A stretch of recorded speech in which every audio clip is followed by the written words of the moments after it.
Hi hello నమస్తే biography ఛానల్కి స్వాగతం.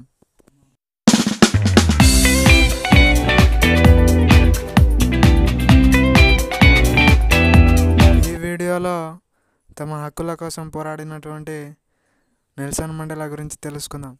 మండేలా 1918 జూలై 18న దక్షిణాఫ్రికాలోని కేప్ ప్రావిన్స్లో భాగమైన ఉంటాలోని మేజో గ్రామంలో జన్మించారు.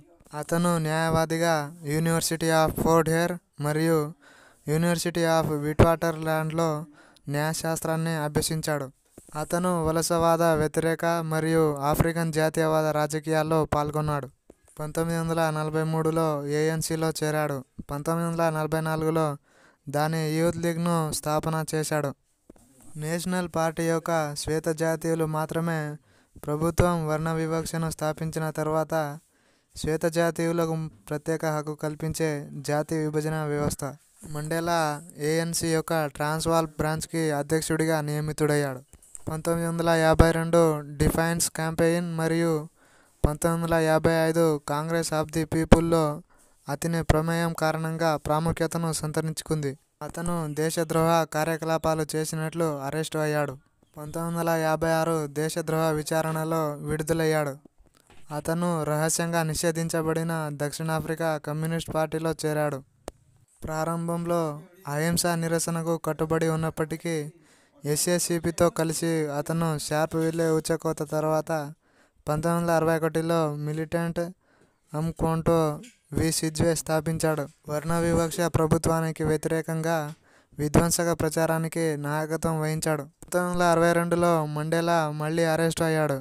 రివోనియా ట్రయల్ తర్వాత రాష్ట్రాన్ని పడగొట్టడానికి కుట్ర పన్నినందుకు జీవిత ఖైదు విధించబడింది. దాని తర్వాత యునైటెడ్ స్టేట్స్ మండేలాను 2008 వరకు టెర్రరిస్ట్గా ప్రకటించింది.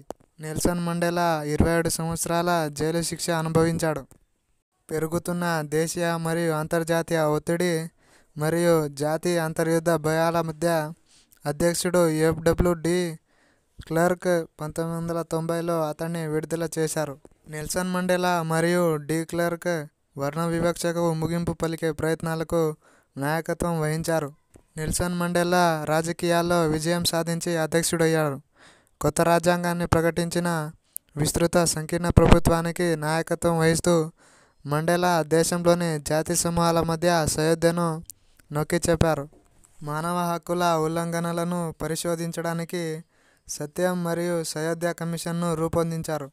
భూ సంస్కరణలను ప్రోత్సహించడానికి, పేదరికాన్ని ఎదుర్కోవడానికి మరియు ఆరోగ్య సంరక్షణ సేవలను విస్తరించడానికి చర్యలను కూడా ప్రవేశపెట్టారు.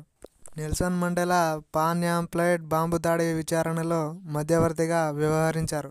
1998 నుండి 1999 వరకు నాన్ అలైన్డ్ మూవ్మెంట్ సెక్రటరీ జనరల్గా పనిచేశారు. అతను తన రెండవ అధ్యక్ష పదవిని తిరస్కరించాడు.